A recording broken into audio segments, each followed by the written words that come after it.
Here. Hello, everyone. Salamat Hello. Hello. Здравствуйте. Добрый день. On behalf of the British-Kazakh Society and our partner today, the UK Department of International Trade, it's a real pleasure to welcome you to this webinar titled Metals for the Green Economy.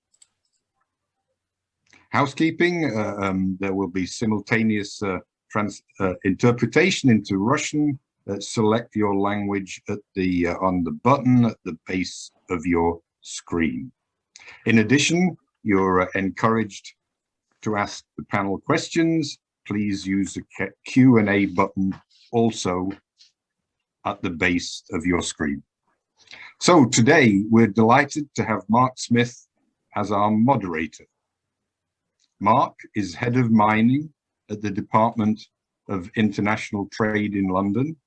As such, I think he's absolutely the right person for the moderator role. So he's worked at the department and its predecessors over 20 years, primarily in London, but also in Houston, Texas. His key role is the development and delivery of strategies and activities aimed at facilitating access for the UK's mining supply chain to overseas mining opportunities. He also leads on supporting inward investment to the UK's mining inward investment in metals and minerals to deliver the UK's clean growth ambitions. So with that, over to you, Mark.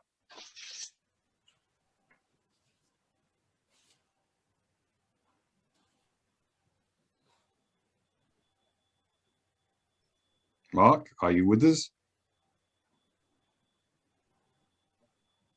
Mark had a little connection problem slightly earlier here, so let's just give him a moment and see if he can get back online.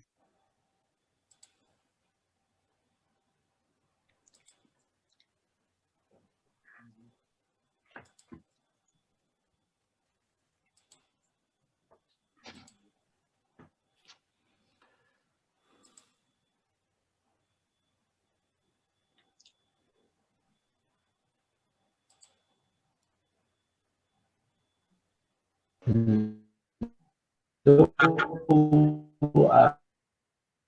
don't know if you can hear me, but I have a screen freeze and I can't seem to log out and log back in again and hope that that clears the issue. So apologies on that, please bear with me.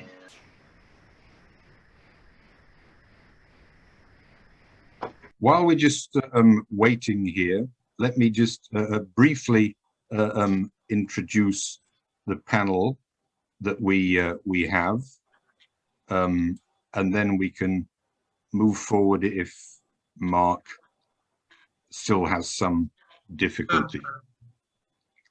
So we have Reimar Seltmann, who is with the Natural History Museum in London, and he is a specialist in ore deposits. So that's right on our subject here. Nick Bridgen is CEO with Ferro-Alloys in Gurnsey, and his background is with Rio Tinto in mining, and now on the Vanadium project in Kazakhstan. Victor Popov is a leader and founder of Dinotron, and is mining both in Kazakhstan and also in Russia. And the last in the panel is Anastasia Bolton, who is the business development manager with satellite applications Catapult, as you see there on the screen. So I'm going to back away and see if Mark is back online now. Mark? Thank you, Dave. Can you hear me and see me okay? You're doing a lot better now. Yes, that's good news. Apologies all, I'm not sure what happened there, but great to be back, and I heard you've just introduced everyone, so we'll that save a bit of time hopefully later. Yeah, I'm delighted to be here, and thank you very much to the British-Kazakh Society for arranging this webinar and for inviting me to participate and moderate, and of course very many thanks to our panel members and to our audience for joining today. Just to set a bit of context, the World Bank report Minerals for Climate Action suggests that the production of technology minerals could increase by some 500% by 2050 to meet the growing demand for clean energy technologies. And meeting this demand, of course, poses some tremendous challenges and opportunities for the mining industry, and I'm pleased to say that the UK and Kazakhstan have been successfully collaborating on the development of mining projects for some time, including those required for the green energy transition.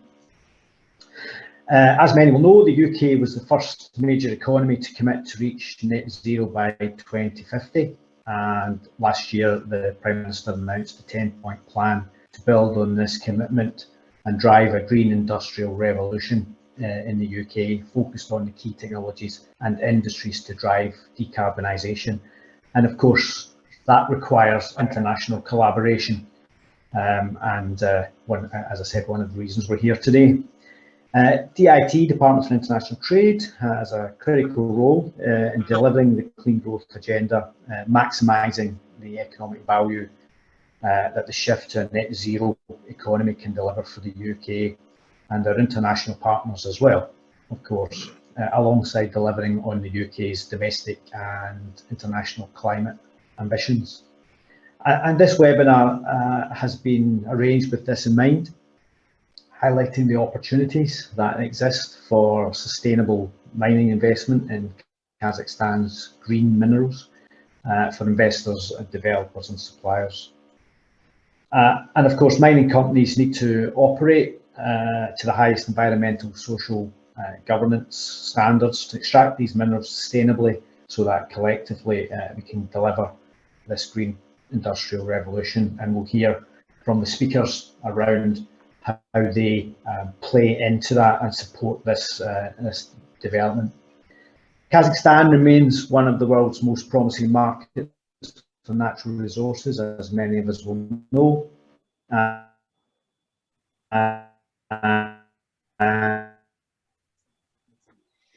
And the country's mining industry is a dominant part of the national economy, with 25% GDP in 2018. So, with that in mind, we are delighted to welcome this panel and to learn more about the opportunities in Kazakhstan metals for the green economy. And I know that David has just introduced our panel members, so I'll just very quickly give you a bit of a short bio on Reimar. Professor Reimar Seltmann is a research leader in ore deposits at the Natural History Museum in London. He's head of the Centre for Russian and Central Eurasian Mineral Studies, CERCAMS for short, that he founded in 2001 as a platform to bridge applied research with consulting services of the Natural History Museum mining sector. Reimar has 30 years track record of leading research projects and international networks in mineral deposit studies, exploration services, geometallurgy and capacity building, serving stakeholders in Kazakhstan and Central Asia. So, ideally placed to present on the metals, green economy, technology metals in Kazakhstan. So, without further ado, over to you, Reimar. Thank you, Mark. Good morning, everybody. Okay, I trust the screen share works. good. Yeah, good, excellent. So I'm glad to attend this panel meeting and to give you an introduction to metals for the green economy with a special focus on Kazakhstan. And this presentation has been compiled from, with the help of my colleagues from the Natural History Museum, specifically Ala Dolgopolova, and is based on our research over the last decade on the topic of critical metals and green economy, and a special focus on Kazakhstan. We see here the agenda. I will give some outline on the use of metals through time. We'll address the importance of circular economy. We'll speak about mineral demand and supply issues and criticality aspects. And of course, address also Kazakhstan mineral policy.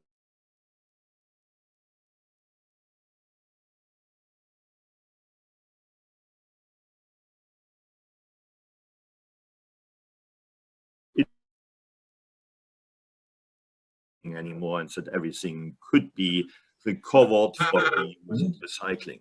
The circular economy of raw materials needs stocking, and it leaks. For many commodities, the current recycling rates are between less than 1% for rare earths, around 1% for lithium, and we can probably achieve 35% for many other main metals only. So there's a huge gap, plus a growing demand, even for metals such as alumina and cobalt, for which end-of-life recycling is up to 70%.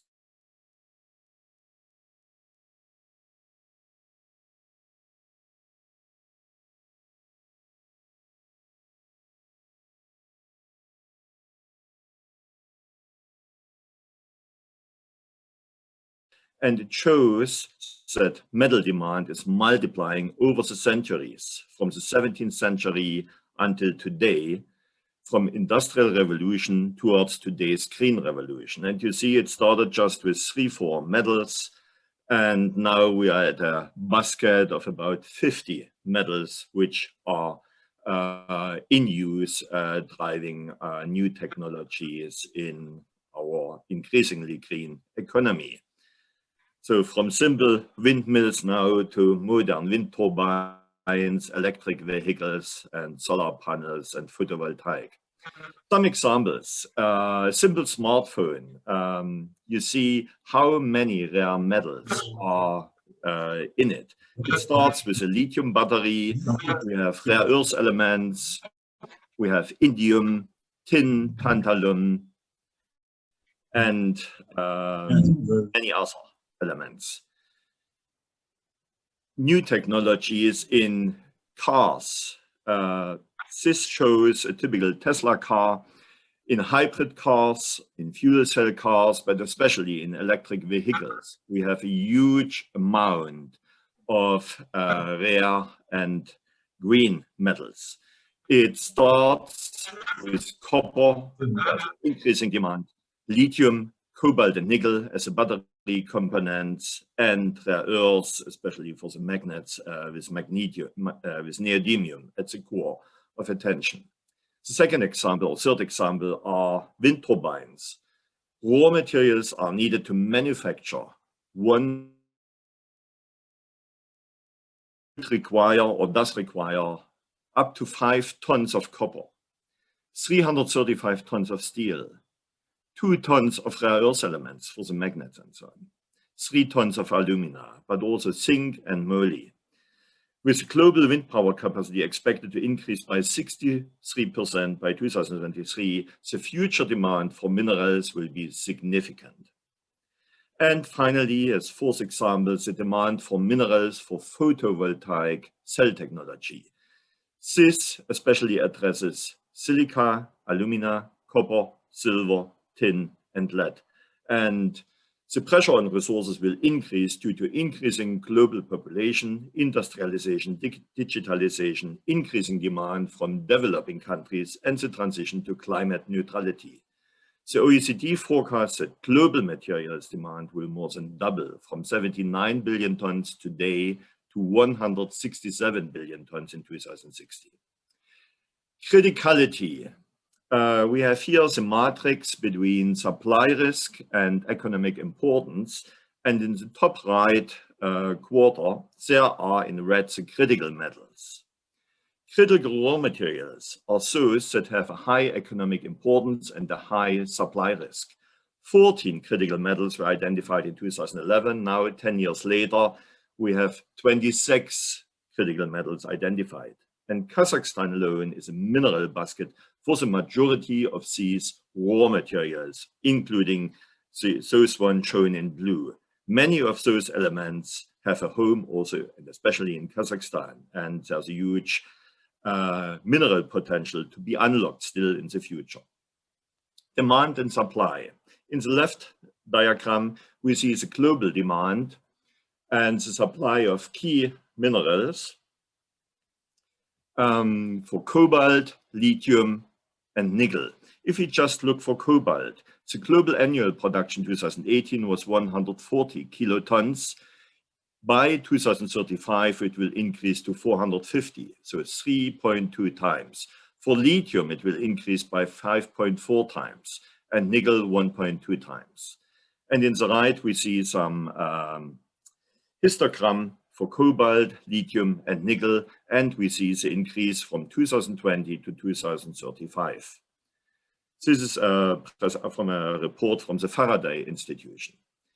Furthermore, if we look at the projected annual metal demand from energy technologies in 2050 compared to 2018 production levels, we see in both diagrams that graphite, lithium, cobalt, and indium, plus aluminium and nickel in the right diagram, are most important with the biggest increase in the demand.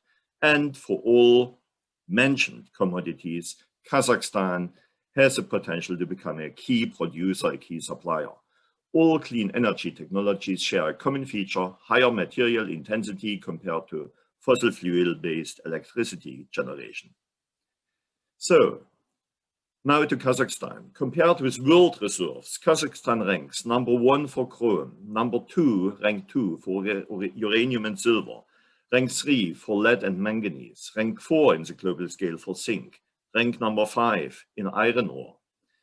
It ranks among the top 8 for tin, top 8 for gold, top 9 rank for cobalt and titanium oxide, among the top 13 for nickel and for bauxite. So this shows how important Kazakhstan is and will be in the future with respect to its mineral commodities. Kazakhstan has a very important role with its porphyric copper deposits and sedimentary copper deposits. Here's a map which shows the distribution of main copper mineral deposits of Central Asia. Of course, 90% of the landmass here is comprised from Kazakhstan. Lithium. Here is an extract from the lithium mineral deposits map of Central Asia with Kazakhstan in the center. And we have a huge unlocked mineral potential, especially in the Caspian oil and gas wells, where lithium can be recovered, in the Aktobe region, where we have in Salt Lake, salt cupulas, lithium potential together with boron brines. And also we have riverbed cellars in the Chu and Talas region. We have geothermal brines, especially in the mountainous region and related intramontane basins. And we have a number of lithium pegmatites and lithium granites, especially in the Kalba zone, but also in North Kazakhstan.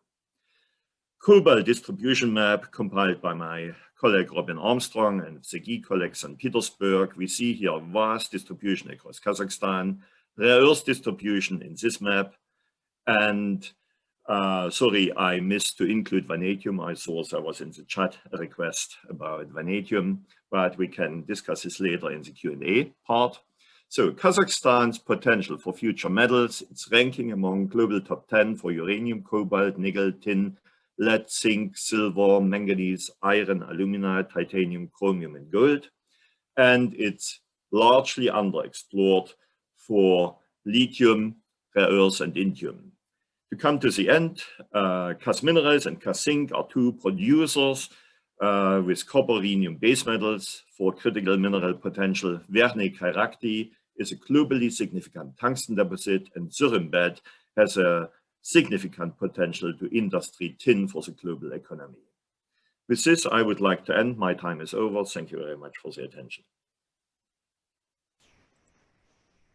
Many thanks, Reimar. Interesting picture of Kazakhstan, and I'd like to thank you very much for keeping to time, first and foremost, as well. So thank you for that. And yeah, I've heard Kazakhstan described as a landlocked Australia in terms of its mineral resource, and I think you've illustrated that very, very clearly there. And an interesting, not for response now, but maybe later, an interesting point that you made right at the start in terms of the amount of metals required for modern technology and modern living. And I wonder to what extent the public, however you want to define that, are aware of the need, in fact, increased need for mining. So yeah, interesting, and thank you again for that. I'd like now to move on to our next presenter, who is Nick Bridgen. Nick Bridgen is the CEO of Ferro-Alloy Resources Limited. Nick spent 14 years with Rio Tinto before founding the Kazakhstan gold mining company Hambledon Mining PLC. In 2006, he co-founded and became CEO of Ferro-Alloy Resources Limited, listed on the London Stock Exchange and developing the giant Balsaquandic Vanadium project in Kazakhstan. I hope I pronounced that correctly. Mr. Bridgen holds a degree from Exeter University, is a chartered accountant, studied at the London Business School, and speaks Russian and French. So over to you, Nick, for your presentation. Thank you.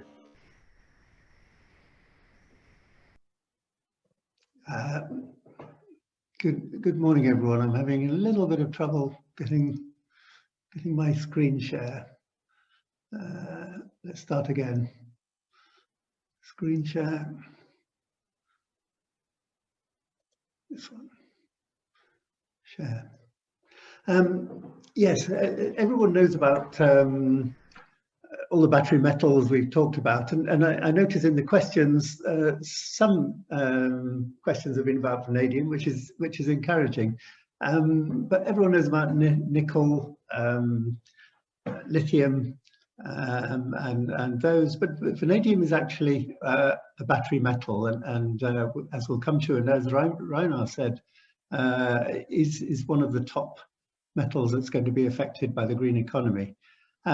First of all, very quickly, this isn't a promotional presentation, but just a little bit about ourselves. We are Gurnsey headquartered. All our operations are in Kazakhstan. We have one main project with an existing operation alongside it. We're listed on the London Stock Exchange and the Astana International Exchange. We have a strategic investor in Vision Blue Resources, which means we're well funded. We've got a market capitalization of $190 million. And two things, as I said, an existing small production based on our pilot plant of vanadium, and a big project, a very large project in vanadium. Now, why is vanadium a green metal? Well, there are two reasons, one which is well known and one which is less well known. The first one, the less well known one, but possibly even the more important one, is that adding vanadium to steel reduces the amount of steel that you need. Because it's an alloy, it makes steel stronger, has certain other advantages. It means that you'll use less steel, and that's very important. The second one, which I think everyone is beginning to get to know, is that vanadium is very important for renewable energy storage. Now, going back to steel, 7%, I've heard estimates as high as 10% of the world's CO2 comes from steel production. And moreover, that production is growing, that we may be moving to a green economy, but steel production grows inexorably with GDP growth of the world. And adding 1 kilogram of vanadium to a ton of steel, it can increase its strength by up to 100%. And therefore, it cuts the amount of steel you need. It has certain other advantages. It increases fire and corrosion resistance. And so adding vanadium to steel is one of the largest single-step means of reducing world CO2 output. And that's why this isn't new. This has been going on for many years, but inexorably the amount of vanadium per ton of steel that the world uses has been growing. So there's a growth in steel, and there's a growth in the percentage of vanadium that comes with steel. So vanadium, irrespective of energy storage, has been growing and is benefiting the world in green terms. Now this slide is another version I'd noticed of one that Reimar was showing a little while back. It's getting a little old now, but this shows that vanadium, the use of vanadium for energy technologies compared with the world use in 2018 is going to be 189%. That means we need about, by 2050, in order to keep the world's temperature under 2 degrees higher than it was, we need to be producing almost 3 times as much vanadium. So big growth for battery purposes, that's mainly, and as well as for steel. So vanadium is a very important metal for the world. Now, vanadium flow batteries is the main future use for vanadium. There are others, but for energy storage purposes. And everyone's heard of lithium-ion batteries, goes into cars, laptops and mobiles, etc. But that technology is not really suitable for long-term bulk energy storage. I'm talking about megawatts being stored for many hours so that you can store energy from when the wind's blowing or when the sun's shining and use it overnight or over 24 hours maybe, if the wind stops blowing. So lithium-ion technology doesn't work for that. You need another technology that can charge up and discharge at least once a day fully without degrading. And that's where redox flow batteries come in.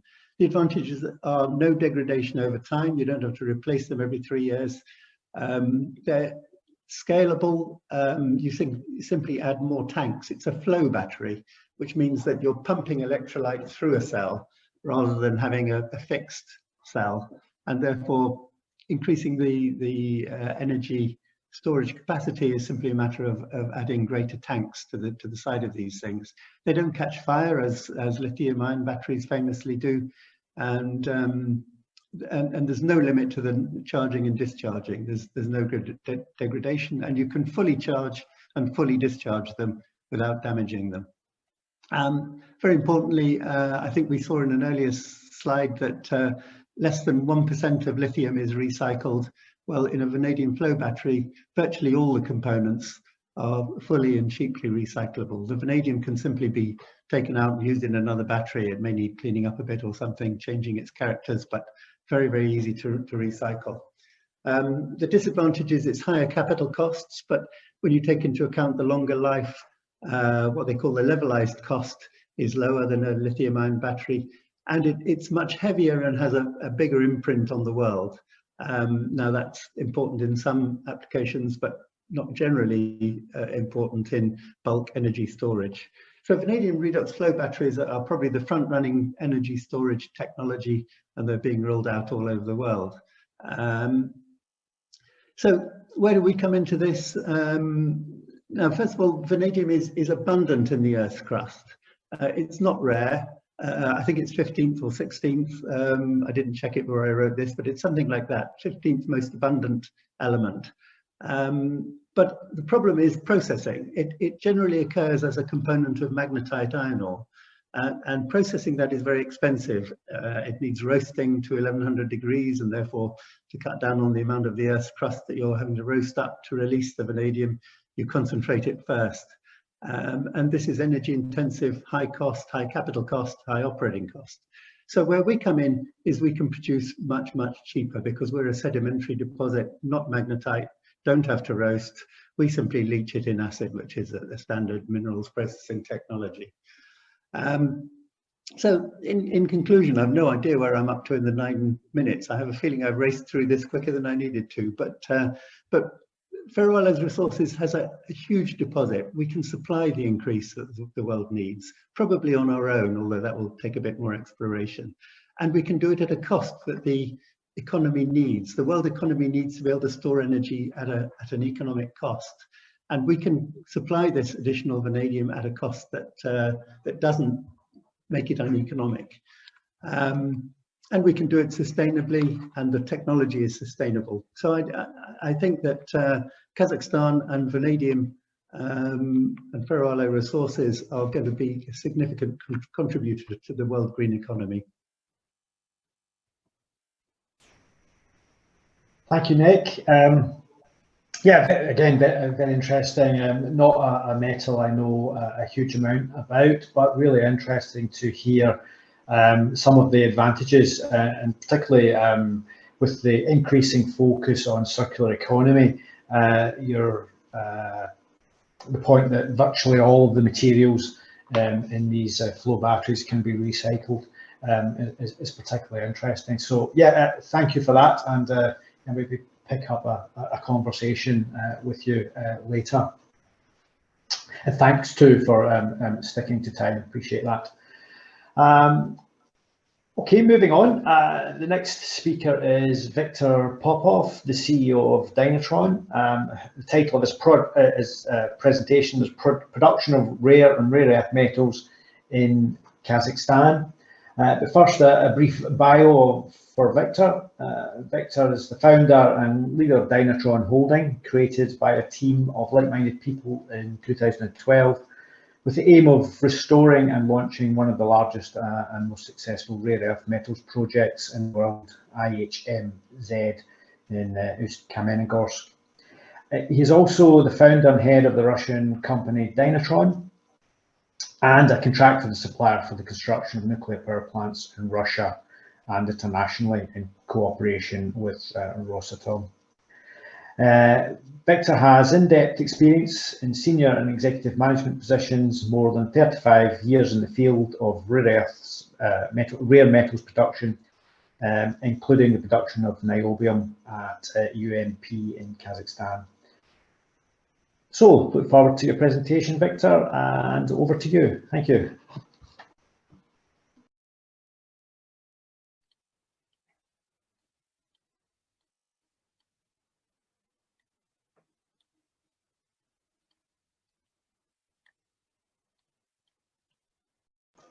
Viktor, you are on mute.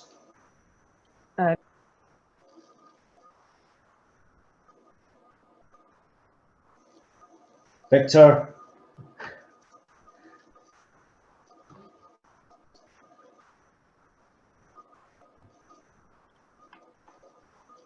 Viktor.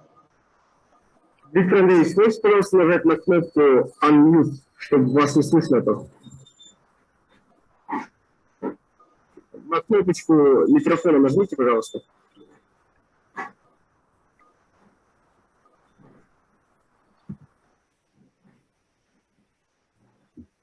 Слышно сейчас? Алло, алло. Слышно, отлично. Слышно, да? Can you hear me now? Да, теперь слышно, Виктор Андреевич, спасибо.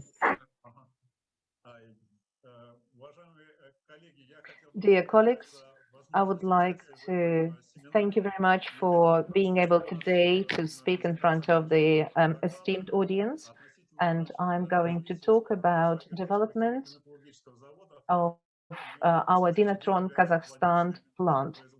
So I'm currently the head of that enterprise, and I would like to say that development of I would like to say that the foundation of this plant was laid in 1970s, and up to now we've been working profoundly, and we've achieved quite a lot. And with regard to the rare metals, today, well, I'm going to shift to the next slide. So we're situated in Kazakhstan, in eastern Kazakhstan, as you can see from the map. So most of the most appreciated fields and spots are situated. So we are strategically placed within the most important objects in Kazakhstan, and we're also situated next to Irtysh hydroelectric station, which is based on the river Irtysh. So at our plant, so there is a little history of the plant here. You can see I started off in 1952, and most of the equipment that we have is the vacuum production. So we started in 1952 with the construction of rare metals. So the technology that we founded then, we are still using today. So it provides minimal, it's basically striving for net zero. And I think therefore we can be called a green enterprise. So we are utilizing full cycle production of rare metals, niobium, tantalum, and rare earth metals. As far as the actual process concerned, it was organized, as I said, as the plant that is involved mostly with niobium and tantalum. We also have production of rare earth metals that is allowing us to go through about 2,000 tons. And we're dealing with about 15 different metals. Most of it is the light metals, so-called light metals. So these are the names of the various metals.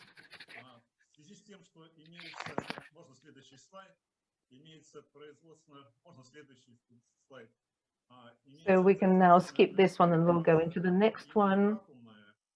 Since we're talking about the vacuum production facilities, we are also going to be able, we are able to produce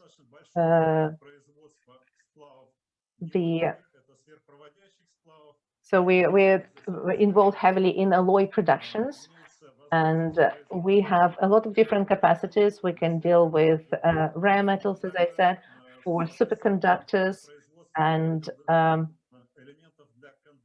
various elements for the condensation facilities. So various condensators and powders that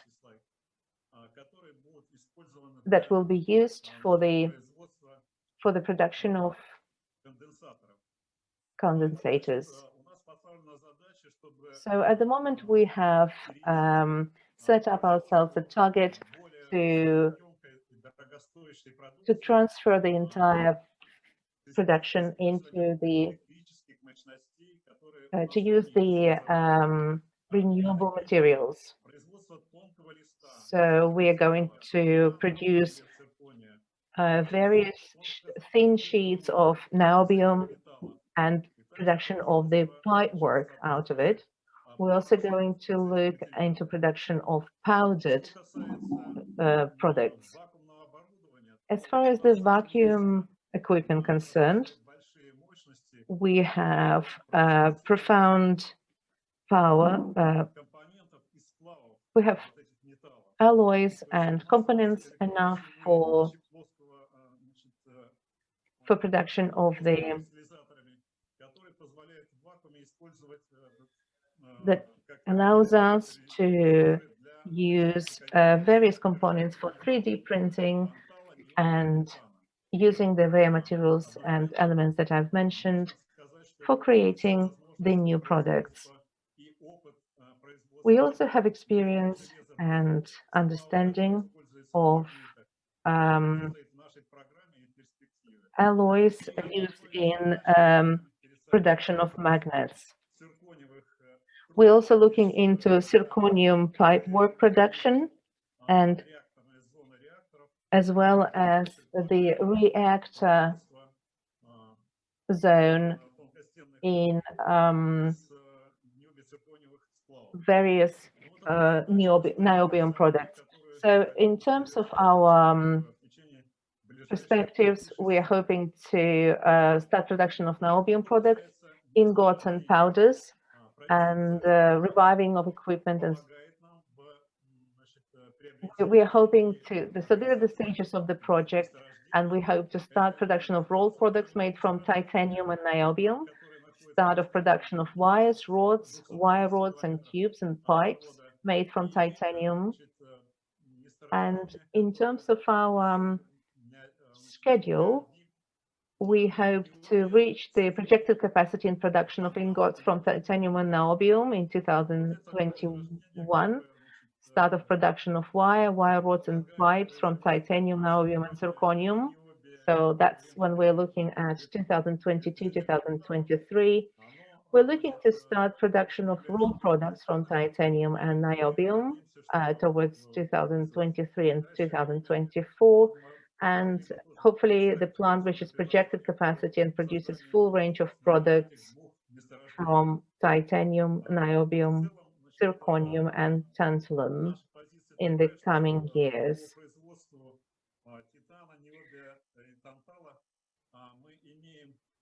So as far as the niobium titanium concerned, we have consumers or partners who work with us in Kazakhstan, in Russia, and in Europe, in Western Europe, as well as the American market. However, we would like to obviously expand our capacity and understand that there is an opportunity of working with the British companies as well. We would like to get certified and would like to be able to cooperate effectively. So I would like to invite anyone interested to come and visit us, so that you can come and see what kind of facilities we have, what kind of opportunities we can offer, and how we can work together towards production of rolled and wired produce, as well as space and aerospace products. Thank you very much for your attention.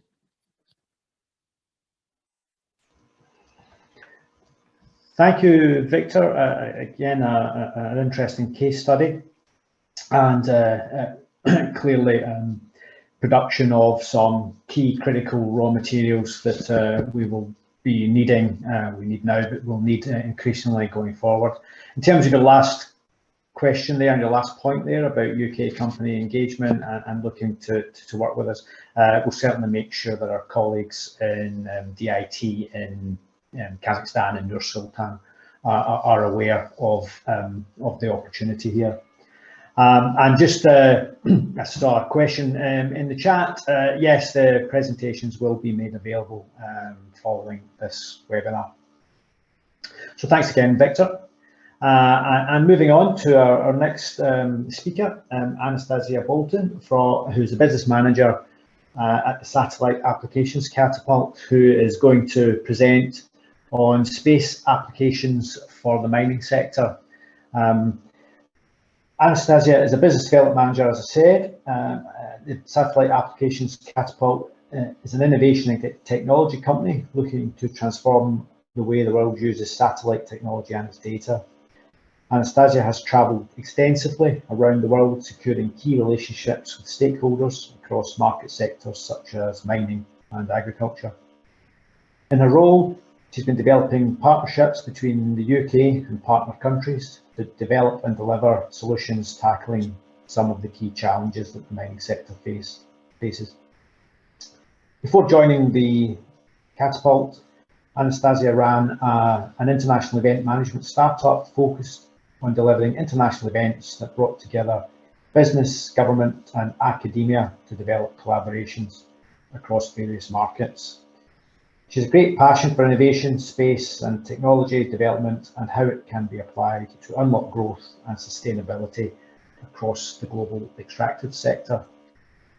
So over to you, Anastasia. Thank you. Thank you very much, Mark. I hope you could see my presentation, just to make sure. Yep, fantastic. Thank you. Добрый день. Добрый день и доброе утро у нас всем. Я буду говорить по-английски, надеюсь. Но хотела дать вам знать, что я также говорю по-русски, поэтому... I just wanted to let you know that I speak Russian as well. I will be speaking English today. My name is Anastasia Bolton. I'm from Satellite Applications Catapult, and I probably, compared to what was explaining Victor in terms of helping to extract those materials to build for the aerospace industry, I probably would explain to you how we use this aerospace industry, most likely space, for mining industry. I want to explain a little bit about the Catapult and what we are as an organization, because it's quite important to understand that we are non-for-profit innovation organization, which is partially funded by the British government.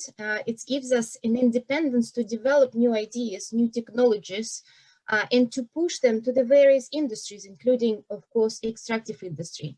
Also very important about the Catapult to know that we are sort of we have a unique status of being like a neutral point of entry into the whole UK space British industry. So we know our industry very well. We know where the industry at the point of the development of certain technologies, and if you want to interact with the space, you would be in a good place to start with the Catapult. We can introduce you to many other players here.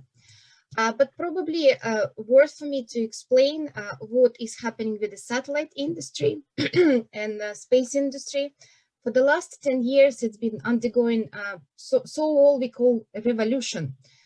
Last 10 years, we've been sending so many crafts into space, and now those crafts are providing a lot of data, which we here on Earth, of course, can use. And this data exists in its free form. So we have now the program which called Copernicus program, and satellites called Sentinel, which gives us completely free data available from space, which we can use, which we can analyze, and which we can test and develop new innovations and new technologies. I wanted also to give you the brief introduction to different types of Earth observation data, because I think it's interesting to know and interesting to understand that sensors provide us the data in optical. Its form is like an image which I can understand. Unfortunately, this data is limited by the clouds, and the satellite doesn't penetrate the cloud and can't take the image during the night. But we have another type of sensors which fall under the active system, or we call those satellites the radar satellites, and those images are not affected by the clouds or day or night, and we can receive them all the time. Here are some examples. This is an optical image, and this is the radar image. So you have an understanding. This image is painted in different colors on purpose. Usually it's in black and white, but so to give you an understanding what is on the ground. Of course, as I mentioned, the space supports many industries, and extractive or mining industry is one of the industries which space already plays some role in, but there's many new technologies which some of you might not even realize already exist. So how do space actually help mining through the whole life cycle of the mine?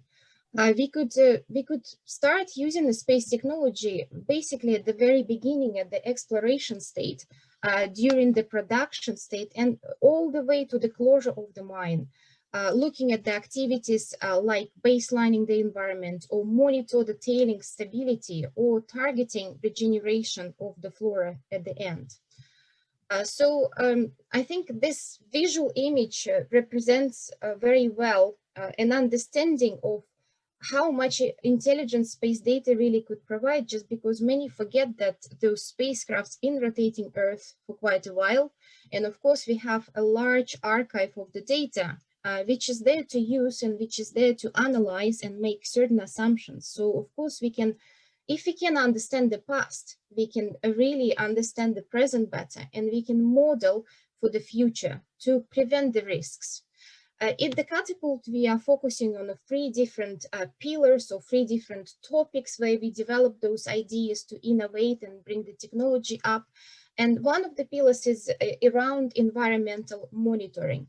Within environmental monitoring, we could name the satellite space applications such as, for example, vegetation analysis, or land cover analysis, land cover classification, or monitoring of all sorts, detection of pollution or other atmospheric changes, and so on.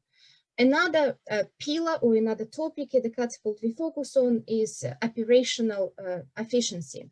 The operational efficiency, it's of course a big a big area which could help the technology developed within those areas, could help the mining businesses to operate more efficient, to be informed in time to make really the right decisions. And space applications within this area, starting from the mapping minerals through the accessing the renewable energy sources and to understand where to place them, how to improve efficiency, or help the mining become smarter. And the third area which we are focusing on, it's social engagement. This area is more about really using the space and satellite technology as a social tool, as a social visualization tool, which helps everyone within the stakeholder community of mining businesses to understand what is happening on the ground, what is happening within the environment, what is happening within social and economic areas as well. Here I wanted to give some examples very briefly, probably because I'm limited on time, how space applications already used and what they're doing, but that's, again, it's just some examples, of course. First of all, of course, you might all know very well that the space data is used for geological mapping, and there is some development in this area, of course, happening from day to day. And this is a probably pure example of how we can try to map minerals with using the satellite data and using spectral analysis of this data. Of course, space image delivers us this vision of the spectral bands, which our eyes doesn't understand. And each of the mineral has this spectral signature, like a fingerprint. And this spectral fingerprint or spectral signature of the mineral could be, of course, identified if we're reading the satellite and space data. And here's an example how this has been done in this area in Mongolia. Another example, and of course, the recent net zero commitments and the aim for the green industrial revolution, which already been mentioned, of course, today, is to try to see how we can innovate to support all those commitments and to support those aims. And here's an example of the project which is hopefully going into the next phase here in the UK, in Cornwall, where we used space data and a lot of ground data combinedly to create this probability map of the lithium occurrence, which is actually underground within the granite and waters. Another examples of the space applications and use of the space data is, of course, to baseline the environment and monitor the environment. Here's an example where the land cover classification has been done and water has been analyzed. Another example would be to understand what is the best place to for the renewable energy. Would that be the solar panels, or would that be the wind turbines? The space data, again, in combination with other ground data, like in this example, there's a slope analysis, there's a wind analysis. We could understand what are the best locations to place those types of energy source within the mining business. Also, satellites could actually gives you some understanding of water quality. And this is, again, free satellite data have been used to identify 5 common parameters of the water. Or another example of the application where we pair up space data with a digital surface model, and we create those amazing visualizations which could be actually even used for unlocking investment into the mining business. And of course, the very important part, which I hope satellite technology will play a big role in, is monitoring of the big infrastructure and large infrastructure within the mining business, is tailing storage facilities. Satellite technology can really provide this global monitoring of the tailing storage facilities, and it's independent monitoring as well because of the combination of data they're using within the space. And today we already developing some demonstration platforms, and there is a companies here in the UK who has an offering already to monitor your tailing storage facilities, to understand the area of the deposit and the growth of it, to understand the volume, to identify if there is any instability or possibly there is a seepage, or if you're trying to understand the water within your tailing storage facilities. All those applications and technologies are already in place. And please do communicate to me, and I will point out to those who are already providing those solutions to mining. But another important area which I wanted to mention today, besides Excuse me, Anastasia, apologies, if you wouldn't mind drawing to a close, please, thanks. Yeah, last one, I promise. Another one, it's of course communications and telecommunications. We shouldn't forget that satellites, they provide excellent communications for us, and there's development in this area.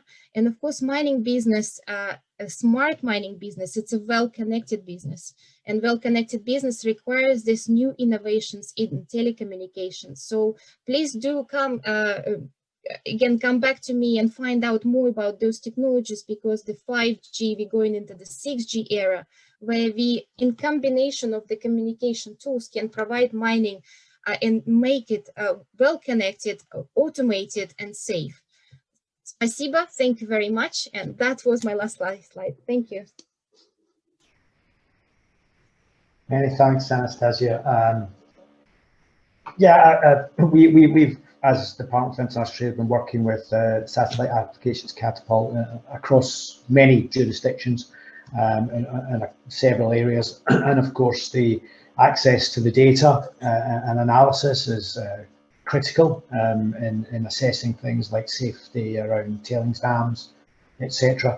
But also, as Anastasia mentioned, they are around helping to demonstrate to potential investors the plan, the map, the deposits, the detail around the project. So fascinating stuff.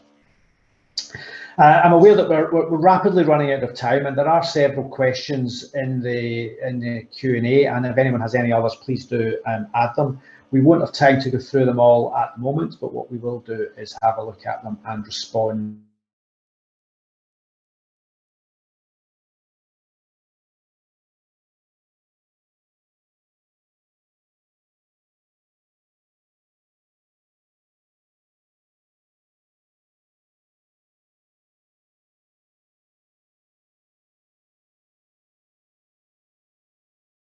Batteries, what are the obstacles? I wonder if maybe Nick, would you like to come in? I'm not sorry to put you on the spot, but if you've got a view on that as a potential downstream manufacturing opportunity for Kazakhstan. Nick. Sure. I mean, first of all, most obviously, we are planning to make electrolyte. Vanadium redox flow battery electrolyte is relatively simple to make, although not everyone can achieve the purity that's required. But we're already testing technology on that and already talking to people about potential supply. Beyond that, the flow battery technology itself is quite technical. I don't think that we could develop it ourselves. The battery companies have been working on it with huge government funding for decades, and they've reached the point they have, and it's quite a high level of technical expertise. So I think if we were to manufacture them, we would do so under license from existing technology owners. It doesn't make any sense to transport electrolyte around the world. Electrolyte is mainly sulfuric acid and water. Certainly that will be made locally. It'll end up, I'm sure, something like petrol, a generic product that lots of people make. And Kazakhstan, of course, is a relatively small market. So I doubt if Kazakhstan will ever be at the center of production, but manufacture under license, definitely. And of course, Kazakhstan has a region around it, parts of Russia and the other stans, which could be supplied. So it is something we're actively thinking about, but there are obstacles. Certainly on the electrolyte, we will be involved for sure. Excellent, thank you, Nick. Okay, again, aware of time, we're into our last minute, and David has asked me to hand back to him to say a few final words, so I don't want to incur the wrath of our host. I would just like to finish my own comments with a sincere thank you to everyone that's, all of our panelists and speakers today for some excellent and fascinating presentations, which will be made available to participants. I'd like to thank participants for your for joining us, and I hope you found it as interesting as I did. I would also like to thank the British-Kazakh Society for arranging this. We work closely with them, and if you are part of the mining subgroup, then obviously we look forward to seeing you again at future events. In the meantime, myself, my colleague Rosalind, who I know is also on this call, and colleagues from the embassy in Nur Sultan stand ready to support and assist wherever we can, so please do not hesitate to get in touch. So with that, I'll finish there and pass back to David to say a few words. Thanks.